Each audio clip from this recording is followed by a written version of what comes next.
প্রকৃতির মেজাজ ঠিক কখন কোন দিকে ঘুরবে তা বোঝা দায়। তবে দক্ষিণবঙ্গের আকাশে এখন জমাট বাঁধছে এক অস্থির পরিস্থিতি, যা আগামী কয়েকদিন আমাদের স্বস্তির বদলে কিছুটা উৎকণ্ঠায় রাখতে পারে। গত কয়েকদিনের ভ্যাপসা গরমের পর আবহাওয়া দপ্তর যে পূর্বাভাসের কথা বলছে, তাতে সাধারণ মানুষের মনে প্রশ্ন জেগেছে, তবে কি এবার ধেয়ে আসছে বড় কোনো দুর্যোগ? আবহাওয়া দপ্তরের সাম্প্রতিক বুলেটিন অনুযায়ী উত্তরপ্রদেশ অবস্থান করা একটি ঘূর্ণাবর্তের কারণে বঙ্গোপসাগর থেকে প্রচুর পরিমাণে জলীয় বাষ্প বঙ্গে প্রবেশ করছে, যার ফলে আগামী রবিবার পর্যন্ত দক্ষিণবঙ্গের জেলাগুলিতে বজ্রবিদ্যুৎ সহ বৃষ্টির পাশাপাশি প্রবল ঝোড়ো বাতাস বইবার সম্ভাবনা তৈরি হয়েছে। আজ থেকেই পুরুলিয়া, বাঁকুড়া, ঝাড়গ্রাম এবং দুই বর্ধমান সহ দক্ষিণবঙ্গের প্রায় সব জেলাতেই 30 থেকে 40 কিলোমিটার গতিবেগে ঝোড়ো হাওয়ার সতর্কতা জারি করা হয়েছে, যা সপ্তাহান্তের দিকে আরও ভয়াবহ রূপ নিতে পারে।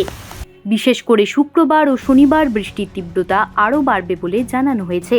শুক্রবার বীরভূম ও বাঁকুড়া জেলাতে ঝড়ের গতিবেগ 50 কিলোমিটারে পৌঁছে যেতে পারে এবং শনিবার সেই পরিস্থিতি আরও উত্তপ্ত হয়ে কালবৈশাখীর রূপ নিয়ে বাঁকুড়া, পুরুলিয়া ও পশ্চিম মেদিনীপুরে ঘন্টায় 60 কিলোমিটার বেগে আছড়ে পড়ার আশঙ্কা রয়েছে। অন্যদিকে উত্তরবঙ্গের আবহাওয়াও খুব একটা শান্ত থাকবে না, কারণ সেখানেও শনিবার পর্যন্ত সবকটি জেলাতেই বজ্রবিদ্যুৎ সহ ঝড় বৃষ্টির পূর্বাভাস দেওয়া হয়েছে, যার মধ্যে মালদহ ও দুই দিনাজপুরে ঝড়ের দাপট তুলনামূলক বেশি থাকতে পারে বলে মনে করছেন আবহাওয়াবিদরা। অর্থাৎ সব মিলিয়ে ঝড় বৃষ্টির এই দাপট সাময়িকভাবে তাপমাত্রাকে কিছুটা নিয়ন্ত্রণে রাখলেও আগামী সপ্তাহ থেকে আকাশ পরিষ্কার হওয়ার সঙ্গে সঙ্গে রোদের তেজ এবং আর্দ্রতাজনিত অস্বস্তি আবারও ফিরে আসবে বলে পূর্বাভাস দেওয়া হয়েছে।